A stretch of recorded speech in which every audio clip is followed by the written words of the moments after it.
Someone read for us verse 22.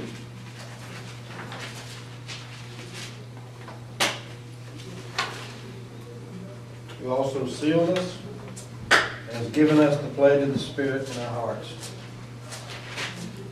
All right.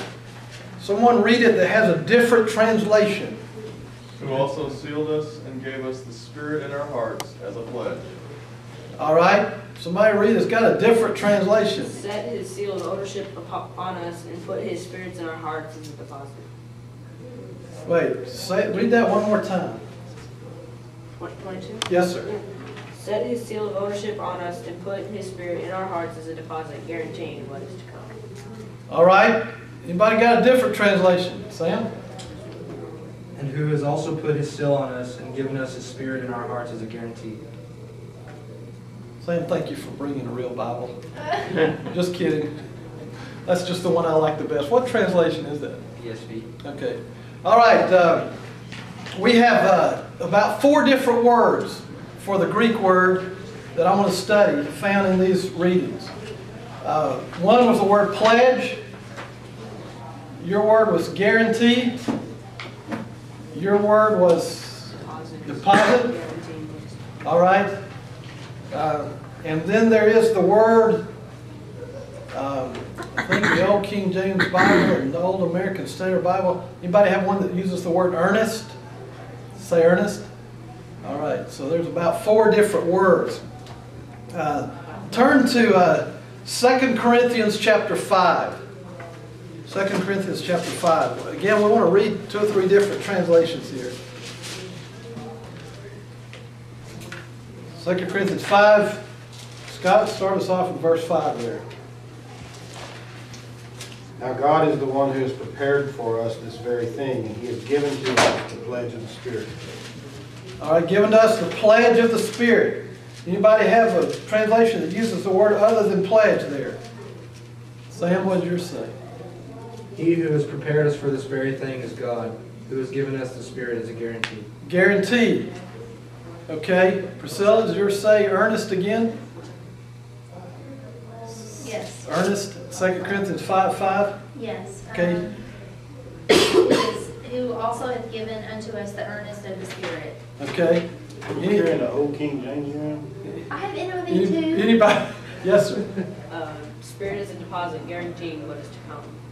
As a deposit. Okay. All right. Turn to Ephesians chapter 1. Ephesians chapter 1.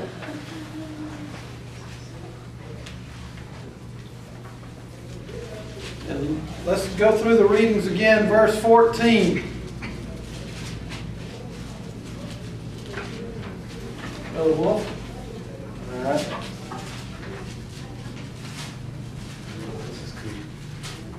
Who is the first installment of our inheritance for the redemption of the purchased possession to the praise of His splendor. The first installment. If this is the same, this is Exactly. he's gone off the Is that Brother reservation. McCord? Yeah. All right. What have you got, Sam, in yours? Who is the guarantee of our inheritance until we acquire possession of it to the praise of His glory. Guarantee. Yes, sir. Okay. What else we got? Earnest. Yours says earnest again? Mine Okay. says pledge. Pledge. A deposit, guaranteeing.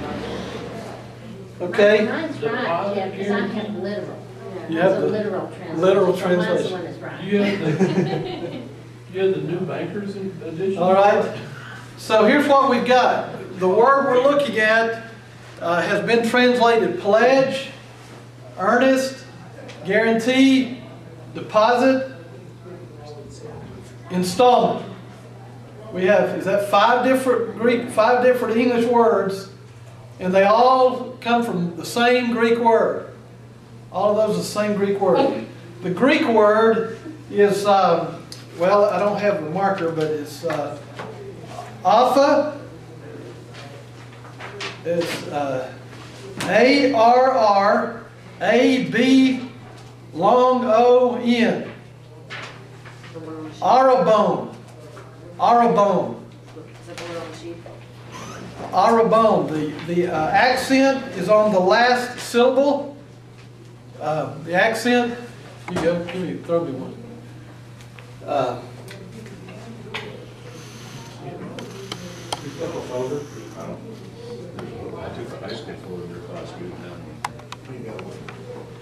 There's the word. Arabon. Arabon. The emphasis of the accent on the last syllable, the third syllable. Let's talk about that word. Now look at again, arabon. We have 5 different English words that we have read. We have pledge, earnest, guarantee, deposit, And then this one. and then what's the First installment? Okay, all of those words are translated. Translate this one Greek word. This word is one of the most interesting words I've ever studied in all my life in the New Testament. It is only used by Paul. No other writer uses this word.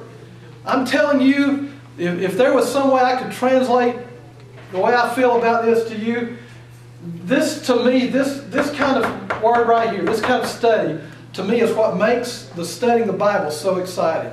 And I'm telling you that the thing that I do in my life that I enjoy more than anything else is studying the Bible. Just studying the Bible. And I love to preach and I love to teach, but just studying the Bible and the words in the Bible. And this is one of the most interesting words I have ever come across in my life. And it's interesting from so many angles. No other writer uses this word in the New Testament but Paul. And it was a word that he only used 3 times. Paul only uses it 3 times. And we've read all 3 verses.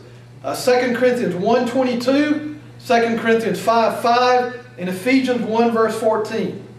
And he uses each of these 3 times, he uses it in the same connection. In 2 Corinthians 1:22, he says that God has given us the arabon of the Holy Spirit in our hearts. In 2 Corinthians 5:5, he talks about the arabon of the Holy Spirit.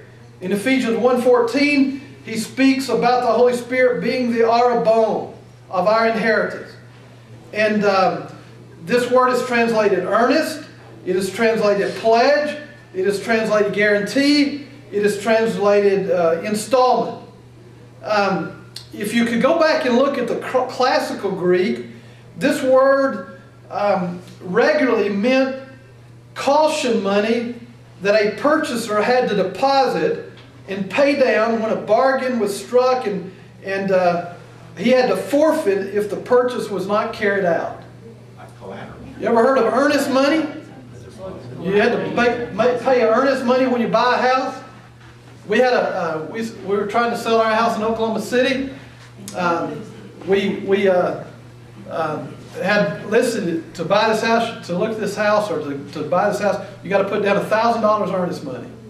Our realtor came to us and said, I've got a fellow that says he wants to buy the house, but he's reneged on a couple of deals before, and I want to suggest that you raise at least double the price of the earnest money. So we did that, and the guy ended up not buying the house, and he forfeited that money.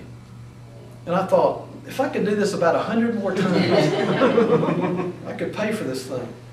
It's earnest money, it's a deposit, and you forfeit it. And it was literally the first installment, which was the pledge and the guarantee that the rest was going to come in the proper time. Probably the word installment, and it's interesting that Brother McCord in his translation only uses that word 1 time, probably the very best translation of all of them. This word is very common in the papyri, in business documents and agreements. Dr. Milligan quotes some interesting usages of this word. Let me give you 2 or 3 of them. A woman was selling a cow, and she received 1,000 drachmae as an arabon, that the remainder of the price would be paid later on.